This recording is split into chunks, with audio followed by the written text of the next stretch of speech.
ये वो वकील साहब हैं जिन्होंने निर्भया के दोषियों को, जिन्होंने निर्भया के साथ दुष्कर्म बस में किया था, ये उनको बचाने का काम करते, ये वो वकील साहब है। क्यों ऐसे वकील साहब को ऑडियंस बताएगी कि क्या वकील होने का हक है, क्या वकील होने का हक है, इनको हटा देना चाहिए कि इनको रखना चाहिए, ये ऑडियंस पे डिपेंड करता है। आप उसको बुला सकते हो बर्थडे पार्टी पर डांस करने के लिए, शादी ब्याह पर डांस करने के लिए, हल्दी में डांस करने के लिए। बिहार की महिला इतनी गंदी गालियां इसको दे रही है, भाई साहब आपने कभी मर्दों से नहीं सुनी होगी इतना गंद।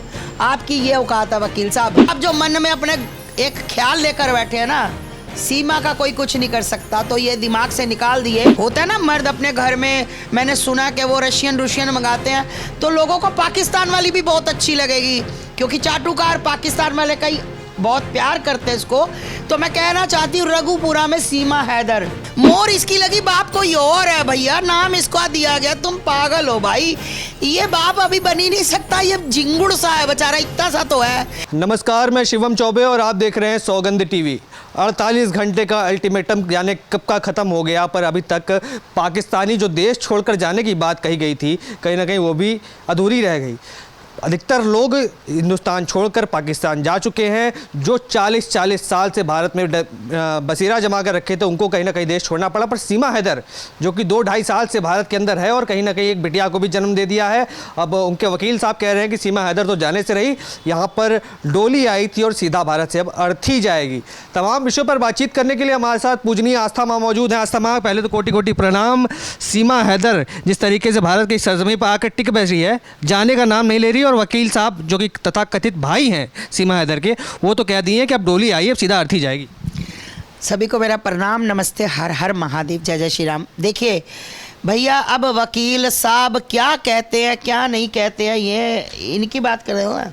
एक मिनट, ये वकील साहब ये मैं ऑडियंस को बता दूं, ये वो वकील साहब है सिर्फ अपनी सस्ती टीआरपी चलते, अपना नेम फ्रेम कमाने के लिए झूठा गालियों वाला पूरा वर्ल्ड गंदी गंदी गालियां दे रहा है, वो कमाने के लिए ये बेचारे कुछ भी, मतलब कुछ भी करेंगे। ये वो वकील साहब है, आपको याद होगा निर्भया कांड, जिंदगी में मरते दम तक कोई भाई बहन पूरा वर्ल्ड निर्भया कांड को नहीं भूल सकता।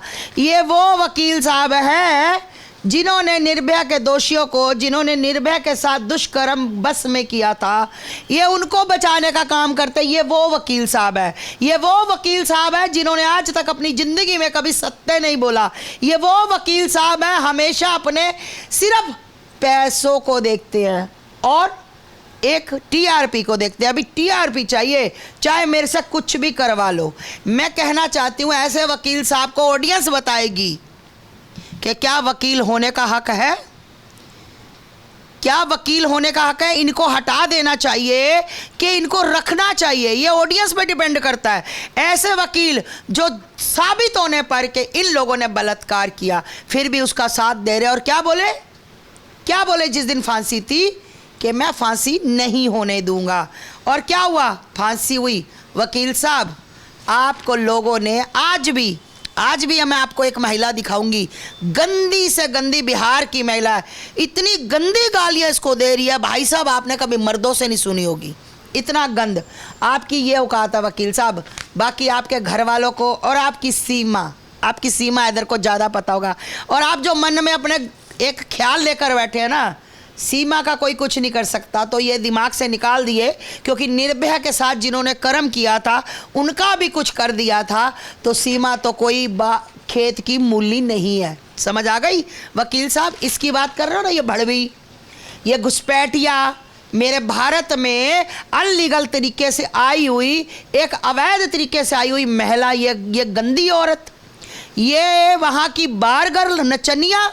और हाँ, भारत के लोगों, मैं आपको बता दूं, अगर किसी की बर्थडे पार्टी हो, किसी की शादी हो, ब्याह हो, आपने मर्दों ने एंटरटेनमेंट होता है ना, मर्द अपने घर में, मैंने सुना कि वो रशियन मंगाते हैं, तो लोगों को पाकिस्तान वाली भी बहुत अच्छी लगेगी क्योंकि चाटुकार पाकिस्तान वाले कई बहुत प्यार करते हैं इसको। तो मैं कहना चाहती हूँ रघुपुरा में सीमा हैदर, आप उसको बुला सकते हो बर्थडे पार्टी पर डांस करने के लिए, शादी ब्याह पर डांस करने के लिए, हल्दी में डांस करने के लिए। और अगर किसी ने अपनी वो रात मनानी हो तो भी ये आ जाएगी। इसको चाहिए पैसा। ये तो सचिन की पत्नी है, आप किस तरीके से अरे ये पत्नी नहीं है, ये बेचारा मरा सा झिंगुड़ सा बालक है, ये बच्चा। अरे ये अरे भाई साहब, अब कोई इतराज कर रहा है, रुको मैं आपको दिखाई दूं। क्या कर रही है? अपने बेटे से प्यार कर रही है। बेटे से प्यार कर रही है, किसी को क्या इतराज है भाई? वो बेटे की फीलिंग लेती है, उसका पति का नाम जोड़ा हुआ है। ये इसका बेटा है 16-17 साल का, ये 45 साल की महिला। भैया तुम गजब ही हो। बाप बन गए आप कह रही हैं बेटा? अरे बाप ये नहीं बना, मोर इसकी लगी, बाप कोई और है भैया, नाम इसको दिया गया। तुम पागल हो भाई, ये बाप अभी बन ही नहीं सकता, ये झिंगुड़ सा है बेचारा, इतना सा तो है। ये कर्म कोई और कर गया है, नाम इसके मर गया है। ये जिस दिन ये सामने आएंगे ना, मीना परिवार जिस दिन सामने आएगा, ये बहुत भोले लोग हैं भैया। ये गरीब लोग फंस गए पी सिंह के जाल में, ये फंस गए सीमा के जाल में।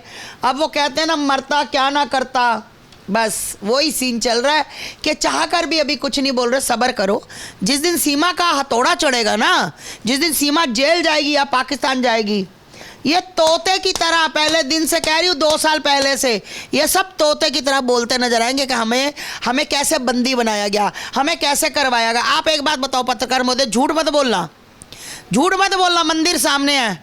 आप जब भी जाते हो सीमा हैदर के घर, आज सच्चाई बोलना, मैं आपके मुंह से सुनना चाहती हूँ, कसम है आपको ठाकुर जी की। एक बात बताओ, आप जब भी जाते हो तो आपको कभी सचिन बैठा सीमा के बगल में मिला? काम करता एपी सिंह साहब रहते हैं साथ में। हाँ, यही बात है। एपी सिंह साहब साथ में रहते हैं, और लप्पू सा झिंगुड़ सा क्या कर रहा था? झाड़ू पोछा, कुर्सी लाना, चादर बिछाना। तो भाई मोर किसकी लगी, नाम किसका हुआ? जोड़ का झटका, हाय धीरे से लगा। अब मैं झटका बता नहीं सकती, क्योंकि यहाँ पे थार वाला भी आता है, यहाँ पे कार वाला भी आता है। अब हमें नहीं पता कि ये थार वाले का बीज है कि कार वाले का बीज है। भैया ये तो सीमा हैदर बता सकती है, या डीएनए टेस्ट करवा के बता सकते हैं, अदरवाइज कोई नहीं बता सकता भाई। आप देख रहे हैं सौगंध टीवी, सौगंध वतन की।